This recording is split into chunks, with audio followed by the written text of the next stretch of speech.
नमस्कार, जय हिंद, वंदे मातरम साथियों। मैं आपके साथ जयसवाल सर। यहाँ पे देख रहे हैं सीटेट 2021 का आज की परीक्षा में पूछे गए महत्वपूर्ण प्रश्नों की बात करेंगे, महत्वपूर्ण टॉपिक्स की बात करेंगे और किस किस टॉपिक से सबसे ज़्यादा प्रश्न पूछे जा रहे हैं उस टॉपिक पर भी बात करेंगे। और एक मूल मंत्र भी है दोस्तों, इस टॉपिक से ज़्यादा प्रश्न पूछे गए तो उस टॉपिक को आपको कवर करना है, या आने वाले जो एग्ज़ाम्स है उस पर भी क्या इसी टॉपिक से प्रश्न आएंगे।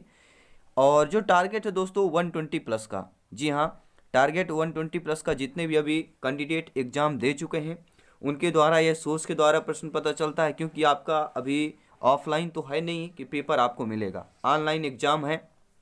तो जो आपके कैंडिडेट वेलवर हैं एग्ज़ाम देने जाते हैं उन्हीं के द्वारा बताया गया कि इस टॉपिक से प्रश्न आते हैं और इस टाइप के प्रश्न पूछे जाते हैं। और आसान जितने भी अभी हम एवरेज देखा है तो 60 से 70% जो है यहाँ पे सभी लोग बोल रहे हैं कि 120 प्लस का क्रॉस हम लोग कर रहे हैं, उनका ये कहना है। लेकिन ये तो तभी पता चलेगा जब एग्ज़ाम का रिजल्ट आएगा। तो चलिए बात कर लेते हैं किस किस टॉपिक से सबसे ज़्यादा प्रश्न पूछे गए थे और कौन कौन से प्रश्न पूछे गए थे और कौन कौन से प्रश्न पूछे जाने हैं। आइए दोस्तों, यहाँ पे हम टॉपिक की बात कर रहे हैं। टॉपिक एग्जाम एनालिसिस आपका देख रहे हैं अकॉर्डिंग टू जो कैंडिडेट है उनके द्वारा बाई जयसवाल सर। 2011 से 2020 तक के पेपर के प्रश्न यहाँ पर आप लोगों को रिपीट जरूर कर लेना है अगर आपके पास टाइम है। आने वाले एग्जाम्स की बात कर रहे हैं, आज का तो चलिए एग्ज़ाम हो गया, आने वाले एग्ज़ाम की बात कर रहे हैं। 2011 से लेके 2020 तक के पेपर की बात करें, रट लेना है दोस्तों बिल्कुल, क्योंकि यहाँ से 20 से लगभग दोस्तों 25% आपके रिपीट हो रहे हैं प्रश्न प्रीवियस ईयर के। इसलिए 2011 से 2020 तक के पूरा पेपर जो सॉल्व अगर आपके पास पेपर है उसको ज़रूर अच्छे तरीके से रीड कर लीजिए। अगर आप उसको रीड कर लेंगे और थोड़ा आपका भी लेवल होगा तो आप लोग ऑलरेडी 50% तो यहीं से आपका पेपर क्लियर हो जाएगा। बात करेंगे टॉपिक की, सीडीपी के टॉपिक की बात कर रहे हैं, बाल विकास की। काफ़ी आसान लेवल का प्रश्न पूछा गया था, लेकिन इतना भी आसान नहीं था कि सब कोई सॉल्व कर पाए।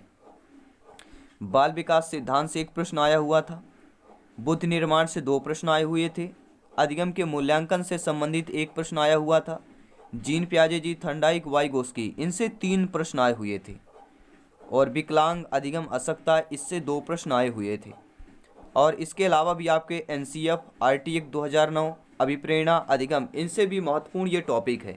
इस टॉपिक से ज़्यादातर प्रश्न पूछे जा रहे हैं। ये हो गया आपका दोस्तों सीडीपी की बात करें, बाल विकास की बात करें। अब बात आते दोस्तों हिंदी भाषा की बात कर रहे हैं।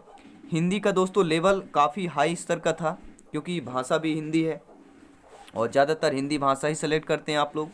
अधिगम अर्जन से प्रश्न आए हुए थे, शिक्षण के सिद्धांतों से प्रश्न आए थे, जो भाषा के कौशल है आपके उनसे भी प्रश्न पूछे गए थे, और भाषा बोध से जैसे आपका सुनना, बोलना, पढ़ना, लिखना, एक इनसे तो एक प्रश्न जरूर आता ही आता है। इनमें प्रवीणता की मूल्यांकन की बात कर रहे हैं, ठीक है, और उपचारात्मक शिक्षण की बात करेंगे, और सहायक सामग्री जो शिक्षण की होती हैं उनसे एक प्रश्न आया हुआ था। तो ये रहा दोस्तों हिंदी भाषा के काफ़ी हाई लेवल का था। और इसमें हाई लेवल सभी को पता होगा, सबसे ज़्यादा हाई लेवल क्या होती है, वह दोस्तों होती है पेडागोजी, हिंदी की बात करेंगे। तो इस पर भी आप लोगों को ध्यानपूर्वक समझ लेना है। बात करें मैथ्स की, एलसीएम एचसीएफ से दोस्तों यहाँ पे प्रश्न ज़्यादातर पूछा गया था। एलसीएम एचसीएफ में गणित में प्रश्न ज़्यादा संख्या में पूछे गए थे, 2 प्रश्न यहाँ पे आपके पूछे गए थे। और संख्या पद्धति की बात करें, 2 प्रश्न पूछे गए थे। मापन प्रणाली से एक प्रश्न आया हुआ था, और अंक गणित से आपके 2 प्रश्न पूछे गए थे, और आंकड़ों से संबंधित आपके 2 प्रश्न पूछे गए थे। ये थे दोस्तों महत्वपूर्ण टॉपिक। और बात करें ईवीएस की, आवाज़ से संबंधित एक प्रश्न जरूर आना है, आपको ध्यान देना है। केंद्र शासित प्रदेश और इनके कैपिटल हो गए, अपने स्टेट और इनके कैपिटल हो गए, ठीक है।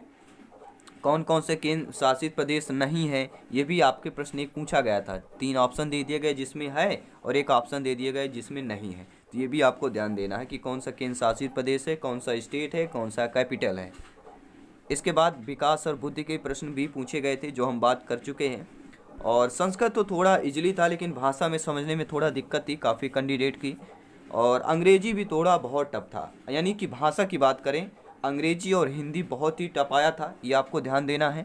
और जो गणित में आप लोग घबरा रहे हैं इतना टफ नहीं आता है। और मैं आपको बता देता हूँ 2011 से लेके अगर आप 2020 तक का जो अभी 21 में जनवरी में आपका पेपर भी हुआ था, ठीक है, 2020 की बात करें, 2011 से लेकर 2020 का सी टेट का आप लोग अच्छे तरीके से पुराने जो मैथ्स के क्वेश्चन हैं उसको सॉल्व कर लीजिए। तो मैथ्स में ऑलरेडी दोस्तों बता रहा हूँ 10 से 12 नंबर आपके यहीं पर कन्फर्म हो जाएंगे।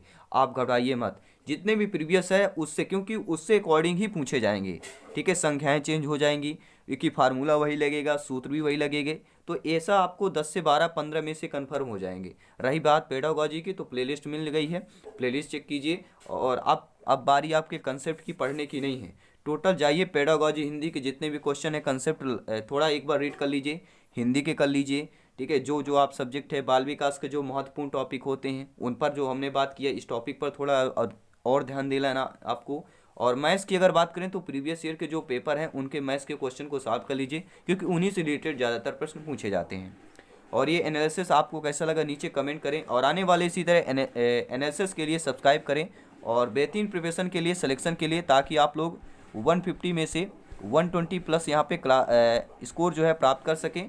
तो प्रत्येक क्लास इंपॉर्टेंट है, क्लासेस चल रही हैं, महत्वपूर्ण आपके टॉप 500 बाल विकास के प्रश्न मिल जाएंगे, EVS के महत्वपूर्ण प्रश्न मिल जाएंगे 150 का, 100 आपके मैथ्स पेडागोजी की मिल जाएगा, 100 आपका बाल विकास का मिल जाएगा, 100 आपका हिंदी पेडागोजी की मिल जाएगी। तो सारे महत्वपूर्ण यहाँ पे प्रश्न को कंबाइंड किया गया है।